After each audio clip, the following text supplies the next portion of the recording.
Welcome to the Midnight Blue and Gold Launchpad podcast, brought to you by City Hall Grill and Drinks on Reynolds near Hill. You'll hear it all at City Hall. I'm Rocket Ryan Brandt. I'm Dan Rocket Man Savage. And I'm Kyle W.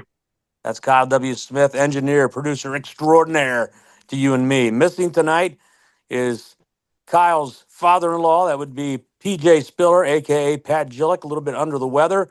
And, of course, Nate, the Texas Rocket, who's dealing with some Toledo-like weather, isn't he, from what I understand? Yeah, he is. I thought him moving to Texas, he'd avoid that, but he's had more snow than we have. Oh, wow. They don't know how to handle it down there like we do up here. They do not. All right, hey, let's get it right into the heart of the matter. And there are 4 teams left in the NFL playoffs. Of course, we have the Bills taking on the Chiefs this weekend for the AFC title, and the Eagles taking on the Commanders in the NFC. And at last check, how many Rockets do we have left? I think we got 4. So that would be Kareem Hunt of the Chiefs, Reggie Gilliam of the Bills, Dallas Gant, and Quinyon Mitchell of the Eagles. And that's pretty exciting stuff.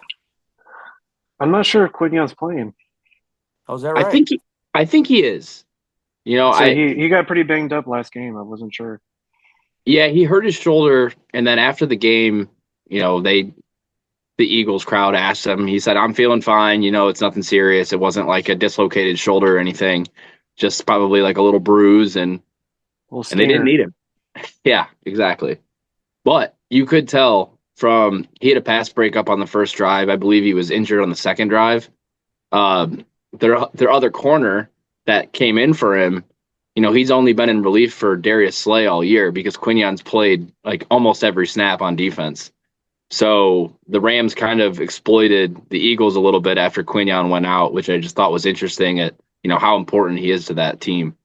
Right. Oh, it's interesting because I was on a cruise ship for the last, I missed, Saturday. So basically 2 weekends. I really didn't get to watch any of the playoffs because the coverage was spotty. But I remember sitting there in the bar. I know it's a shock, but I was sitting there in the bar and they were showing some highlights, and I saw Quinyon Mitchell getting an interception. I'm like, so that's what I missed. He got his first NFL interception in the first round of the playoffs, I guess, or round 2, because they had a first round bye, I do believe. Yeah, pretty much sealed the game for them. Very cool. That's nice to see that, again, it's like Dan has been saying all year, good chance to be Defensive Player of the Year, but when you don't get any interceptions, that's something a lot of guys look at, and look, he came up big when he had to in the playoffs. Yeah, and he went against, you know, the guy that's probably going to win Defensive Rookie of the Year, Jared Verse, the defensive end for the Rams. And, you know, Verse had a decent game. But it's funny, when they do those announcements, like before the games start or when they first drive, they'll say, like, you go through your names of all the players on defense and offense, and then they have a little stat that says the Pro Football Focus ranking of every player. Jared Verse was 9th in the NFL at defensive end, and Quinyon was 16th for cornerback. Huh. Now there's more corners, so it's like kind of a different stat. I just thought it was interesting, like the last 2 weeks of the season when he finally got scored on, he dropped from like the number 2 corner in the NFL to 16th. But man, I hate those intros because it was an ESPN game. It's just whatever they pre-recorded before the season, and the ESPN version, he doesn't say Toledo. He says his high school or whatever in Florida. So hopefully this week, if the game's on Fox, it's always random for that. Yeah, I've seen players do both. I mean, yeah, I'm pretty sure for the other 3 out of the 4 networks, he says Toledo. I thought it was nice Sirianni wearing the Toledo sweatshirt in the presser. Yeah. Oh, is that right? Yeah. Very cool. Well, you know who started all that with the saying where your high school is? Charles Woodson. Charles Woodson. Saying he said Fremont Ross Little Giants. I remember in Super Bowl, whatever Super Bowl that was, when he was with the Raiders taking on the Buccaneers. Oh wow, that's great. I remember hearing that, thinking that's really cool. And I was gonna say, did you just lose your mind? Like, oh wow. I did shat thyself, let's put it that way. Didn't Big Ben say, like, he said like Corey Rawson, which is like a high school but not even a town near Findlay? Right, Corey Rawson, Ohio, he said. It's not even a place. Yeah, Mount Corey and some other town, maybe Rawson. That's the combination. But But yeah, so it's interesting. As much as I love to see Kareem, play well for the Chiefs, I'm just sick of the Chiefs. So, I mean, I want Kareem to do well, but I'm rooting for Reggie and the Bills, and I still don't think they're going to take it because the Chiefs are just too tough. That's my prediction for the AFC, NFC. I got to go with the Eagles. It's a great story for the Commanders, but I think Quinyon, Dallas Gant, and the Eagles are going to come out on top. What do you guys think? It's the exact same for me.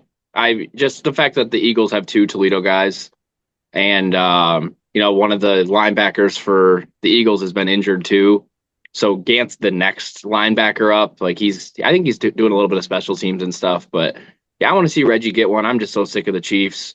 But Mhm. Kareem has 8 total career playoff touchdowns. That's huge. Yeah, that is, and it's nice to see a guy who basically was brought in when Isaiah Pacheco was hurt, pretty much take over the starting job, even if maybe again I didn't get to see hardly any of the games. Even maybe he is listed as a backup, he's getting the majority of the carries and getting the majority of the yards. So that's not good to see. Yeah. I think it's going to be Bills and Eagles. I think Bills are going to get it done. They've lost too many times, and I think they're on a mission this year. I hope you're right, Cal. I hope you're right, buddy. Yeah, we're all on the same page. That's cool. Now that all our teams are out. Sorry, Kyle. That Yeah, was the one geez. team I didn't want to match up with, to be honest, because Washington's a very similar story to the Lions, really, with being absolutely dismal in recent memory and then just turning it around. And I thought Jaden Daniels was an awesome QB at LSU. Loved watching him, and it's great to see he's having a good rookie year. So, he seems like a class act, and it is what it is. And Yeah, it's also another rookie quarterback that the Bears passed up on with someone else. Not that that's the reason why. I just think it's funny that there could be a guy that goes to the Super Bowl in his rookie year that the Bears just missed out on. It's great. My favorite clip lately is the Giants GM hanging out in his office with his kids, and his 12-year-old son or something was like, "You should trade up for Jaden Daniels." yeah, and That's he didn't great. do it. And man, you just shows you from the mouths of babes, as they say. Hmm. So anyway, let's move on to women's basketball. Again, not to keep saying it, it's just kind of weird. I had no internet the whole time too, so I got off the ship. One of the first things I did was check and see how the men's and women's teams did. They were both 2-1 while I was sailing around the Caribbean. So interesting. They lost to Western and beat Ohio, but lost to UB. That would be University of Buffalo. Am I correct on that? No, Ball State. It was Ball Ball State. State. That's right. That's right. That's right. Yeah. Ball State. That's right. Ball State. Um, tell you what, they're a good team. 14 Yeah. to four, and coach over there has been there for a while, and he has them rolling. Yeah, me and Kyle did the refuel last week, and we said it was going to be a tough week for both the men and the women. Uh, it's we thought that the women could win both. We thought that the men could lose both. So the fact that they both split, it's fine. The Western game though on Wednesday night was a tough watch. We only scored 38 points, I and honestly think that's it was an anomaly. It was just a yeah, rough night. But 14% from three. there are some glaring things I'm seeing, and I think it's just literally due because of how young the team is, particularly who's handling the ball. And there's just times with the women's that they're on offense and there's just no off ball movement. It just seems like everybody's kind of confused on what to do.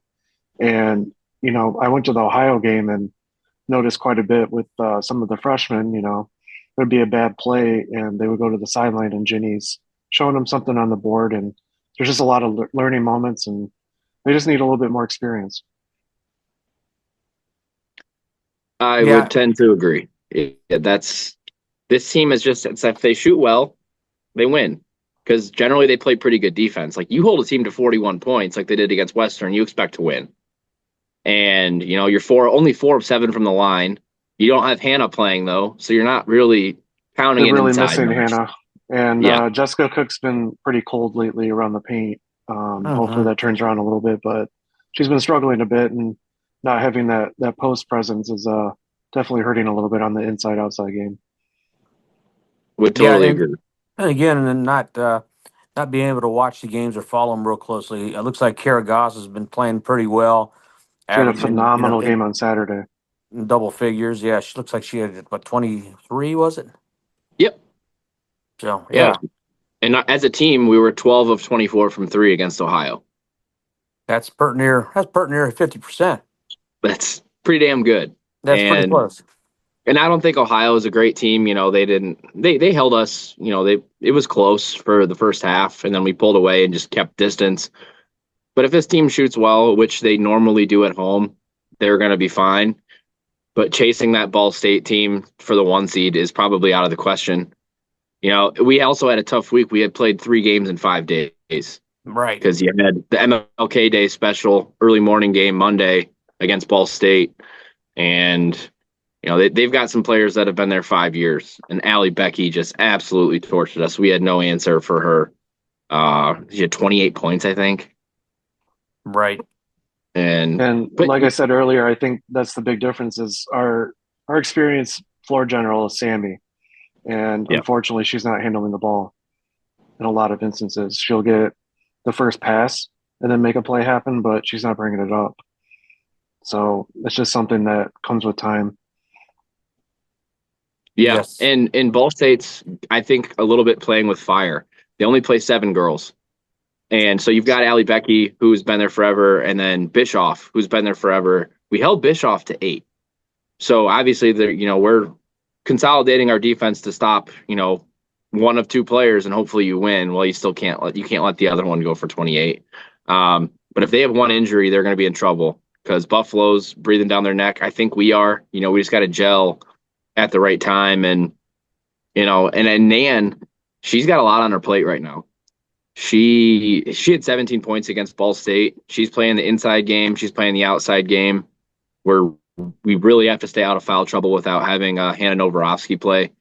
So Mhm. this kind of leads me into my next part of the segment. I know Kira had an awesome game against Ohio. I'm going to go with Nan Garcia as my basically player of the week. 17 points. She had 8 in the other 2 games, but she's, around 50% from the field in those games. She just takes good shots. She knows when to shoot them. I love when she shoots a transition 3. That's exactly what Coach Bogus is, trying to get our team used to. Where other teams you'd say, that's not a great shot, but for Nan, it really is. So Mhm. she's my player of the week.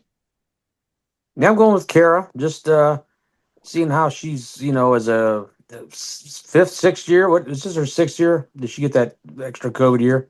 It I do seems believe. like she's been here that long, doesn't it? Yeah, Dr. Goss, we'll just call her. Sure. But yeah, just she's been really playing like a person who's really taken some leadership. Scoring a lot of points. For her. Somebody Yeah. who's scoring in double figures, and that's what you were looking for the last couple of years. Although she really didn't need to step up. With Lockett and Wired here. So yeah, Kara Goss, my player of the week. Yeah, I'm on the same page. I also want to give a shout out to Kendall Caruthers just because just watching her lately, like she is so quick with the ball and she has great footwork and it's just I think that's a player to watch, as we continue on with her career. Yeah, Yeah, I would agree. she's a quick little shit, isn't she? She's great. I mean, her handles are phenomenal and I think if you're looking for like a true point guard, come up and handle, like she makes good decisions, she's quick. She's a stud. Well, going into that Ball State game, she was averaging 10.8 points a game. This is after not really starting early in the season. 3.3 rebounds, almost 3 assists, and almost a steal a game. Also, you got to look at Destiny Robinson. Of course, big fan of hers being from Fremont and everything, but she's a smooth player that doesn't seem real rattled despite her small stature and for being a true freshman. Yeah, I agree. She's been huge while Caden Steikstra has been coming back from that injury or sickness. Not sure what kept her out for a couple games, but now they're kind of sharing time. I think Destiny's kind of, earned some playing time. But yeah, I agree. Carruthers and Robinson and honestly Caden Steikstra, they're all like they're just young point guards learning the team. and everyone's learning the offense with brand new first year coach. And of course, that all leads to this week. Next Rockets game is Saturday. Uh, Toledo is 12-5 overall, now 4-3 in the MAC, and it's a big battle from that team down south as they come traipsing into Savage Arena for a 2 o'clock tip. It's the Bowling Green Falcons in a game that's listed as a gold out. So there's Ooh. not much gold uh, merchandise out there. So whatever you have, put it on. I got something at the garage sale that's a short sleeve T-shirt. I'm going to put it over a long sleeve and try to wear as much gold as I can. Be bold, wear gold. That's my motto. Oh, that's great. Bowling Green, they only get 2 days of rest, right? Because they're playing while we're recording right now, Wednesday night, and we played Monday. So that tough 3 games in 5 days could, spell benefits for us coming into the weekend. I love that we're back home. I expect to shoot well, but this Bowling Green team is senior laden. They're good. Listen to some of these wins: Marquette, Xavier, and Arkansas. Wow. That's a great schedule. Bowling Green's played, they lost to like a good Cleveland State team who we saw in the WNIT or WBIT, whatever it was called last year. They played a good schedule. They've got some players. Amy Velasco, she's been there forever. She's averaging 16.4 points a game, 45% from three. Lexi Fleming, she's been there forever, averaging 12.6. They've got another guard who's 40% from three, Gherkin. I like this Bowling Green team a lot. They're also going through kind of a new coaching deal. I think that there's kind of been some inner workings that were not meshing very early in the year. Just kind of is why Bowling Green started off with such a poor record. But right before conference play, they got hot. Now they're 3-3. Pending tonight's game, we'll see what they are. But this is a big game if you want to be a top 4 seed in Cleveland. I would say so. I mean, anytime you play this team, interesting too because it's kind of like a home and home game with the men playing at Bowling Green on Friday night. We'll get to that in just a bit, but yeah, it's going to be a fun weekend here in Northwest Ohio as both teams play those feisty Falcons from Bowling Green. Right on. Outside of showing up and supporting them, you guys want to switch it over to men's basketball?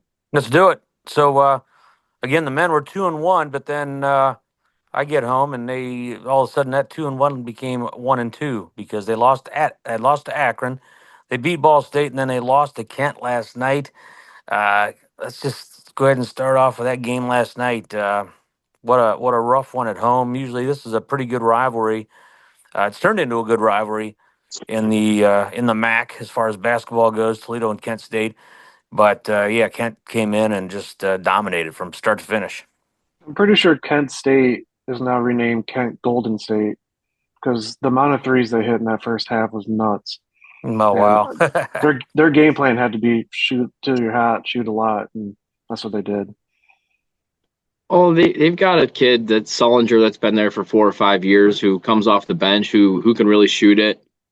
But I mean, they've got a kid, the Medley kid, Cyan Medley. He hit all 4 of his first threes. He's like a 20% 3-point shooter. And Von Cameron Davis, he's a 5th-year senior for them. He's a guy that he's going to get his 18, 20 points a game, and he got 19. But we just didn't expect them to shoot the way that they did. Maybe that was the game plan, leave them open. They're not a great shooting team. But I tell you what, that sender off, that coach there, those kids play hard. I had a good look sitting kind of behind the Kent State bench, and one player talks back, his ass was sitting down, and they just had more energy than we did, and it sucks because that's a team that's knocked us out of Cleveland the last 2 times we've been there. Right. And maybe it's a look ahead spot to Bowling Green, but at this point, I don't think you can really look ahead to anybody. Definitely, it's one of And those things where you got to take it one game at a time with this squad. yep, and they had just no energy really. The energy in the arena was kind of flat. So, that was kind of a sad performance, which followed probably the best performance of the year Saturday against Ball State. They played awesome. I haven't seen us look like that since I don't know, against Ohio at home last year, maybe. So this team's just very up and down. I don't know what else to say. We lost to Akron, early last week, and that's a kind of a game you would expect. Their students, they look at us as a rival. They've got the standing student section. It was their first game back with students on campus, and that's a tough environment. And Toledo went and we led by 12 at halftime. And that wasn't a game where we gave up like an exceptional percentage shooting, but Akron just got motivation and got momentum real quick in the second half, and within 4 minutes of the second half, the game was like basically tied. So, Akron and Kent, those are going to be two players in the conference. Looking at the rest of the schedule, I'm glad that we only play Miami one time because Yeah, Miami is the other team that's undefeated in conference play. 14-4 overall. Yeah. That's kind of scary for a team that basically draws no one. I think they had 1,200 there last night. I It's mean, just the culture down there. I don't know, especially for basketball, it's really hard to, if their fan base is in Dayton and Cincinnati, drive an hour or whatever to every single game. yeah, I kind of understand it for basketball for them, but football, they don't have any excuses. yeah, and the both the basketball and the football stadiums are not right close to anything like campus wise. They're kind of out in the field, out in the middle of nowhere. So in the Yeah. wintertime, a walk from the dorm over there, I can maybe give them a little bit of slack there, but still, you'd think you'd have at least 1,300 instead of 12. Right. Yeah, we've talked a little bit about it. Toledo's defense has had some woes. We're sub 300 in field goal percentage against. It's not good. I don't know if the scheme needs to change, but we can't let one single guy beat us every game. Nate Davis for Akron had 28. Peyton Sparks had 20. Some nice dunks against us for Ball State, and then like we said, an unassuming guy for Kent State goes for 22. We just have to lock down. If someone gets hot, I don't care if you've got 10 points in the first 10 minutes. We need to call a timeout or something and figure out a game plan. It's just really tough to watch this men's team consistently have poor performances defensively. And, maybe Kent State's not hot right now. We have a similar record, but they kind of play March basketball. And I'd like to see Toledo kick up the defensive effort and play some March basketball before March even happens so we can get ourselves in a good position to go to the dance for the first time since 1981. That was actually it's 1980. It's so okay, yeah. Not to make it hey, that's not to make it any worse than it already is, but Hey, but back in those days, there wasn't a MAC tournament. All you had to do was win the damn regular season, and you would be in. 80 was the first one, and they did win it. It was up at Okay, Ann so we Arbor. we won the first one. That's right. We were undefeated for that one year. Oh wow. Oh man, but well, you know what? Like we said before, give us a season like this, just make it to Cleveland, Yep, go on a run, and maybe no expectations might be the way to go in. could not agree more. Players of the week for the men. I'm gonna go Simmons. He was 7 of 9 against Kent State, 19 points. He's just been awesome at the rim. He's finishing. He's making his free throws. Very impressed with his effort. Sitting behind that Kent State bench, you could see the words he was mouthing to probably a buddy of his who was on the bench at Kent State. But he's like, whatever he was saying, which I know what he was saying, but he just got a little bit extra in him, and I love to see that from a sophomore. He's already become a leader. We just need more like that. We need to be a little pissed off. Yeah, And I think he's going to be a centerpiece if we do eventually, come out of this rut and start to play better come later in conference play. yeah, I'm going with you on that too. Javen Simmons, like you said, 19.7 rebounds. Only missed three of the shots he took. That would be two from the field and one from the line. So Yep. solid night by him, and just one of those guys who, when he's playing tough, is hard to stop. What do you think, Yeah, Kyle? I'm also Simmons, and we were talking a little bit before the show, but just his work in the paint, especially second half, definitely showed some fight when we were down pretty big. And I know we got within 8, I think, at one point, and then kind of lost it again. But yeah, he was kind of the shining light with a pretty rough game against Kent State. And that win Yeah. over Ball State, they had 16 points, 12 rebounds. It was 5 of 7 from the floor and 6 of 6 from the line. So again, very solid performance. Really solid week for the pride of Gahanna Lincoln. Right. And not to be, just to throw another name out there, I think Isaiah Adams had a pretty good week. He had 17 against Akron, 20 against Ball State. When he gets that little 15, 18-foot turnaround jumper going, Isaiah Adams is very fun to watch. But he's a little loose with the ball sometimes. He's a lankier guy. He dribbles the ball kind of high. And if we're running the offense where you just kind of run in the middle and figure out what to do, he tends to have some turnovers. So if he can clean that up a little bit, I think Isaiah Adams is going to be a meaningful part in what makes this Toledo season successful. And don't know if you guys had talked about this yet, but we have the next opponent for the MAC Sun Belt Challenge. Did you guys talk about that? Very briefly, but yeah, let them know again. All right. So, Saturday, February the 8th at 2 p.m., James Madison comes into Savage Arena from the Sun Belt. James Madison last year, 32-4 overall, including a victory over Wisconsin in round 1 of the NCAA tournament. Then they ran into a buzzsaw of a Duke team. But what a great season by the James Madison Dukes. So is that correct? Is that what they are, the Dukes? Yeah, they're the Dukes. They ran into a tough Duke team. That's right. It's a it's a lot of matchup Duking. that only they couldn't have. It's tough. Exactly. So pretty interesting. That's a good one. If people don't come out for that, I don't know what to tell you. Right on. And then the women are traveling to Old Dominion for their second half of the Sun Belt Challenge as well.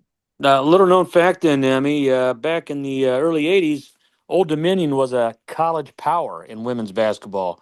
Nancy Lieberman, an Olympian, big star player for them back in the day. So a lot's changed in 40 years, but Old Dominion at one time was like the South Carolina of today. Really? That's interesting because I growing up, I remember being in like grade school and high school, and ODU's men's basketball team was in quite a few NCAA brackets, and they made a couple of runs to either the second round or maybe even the Sweet 16.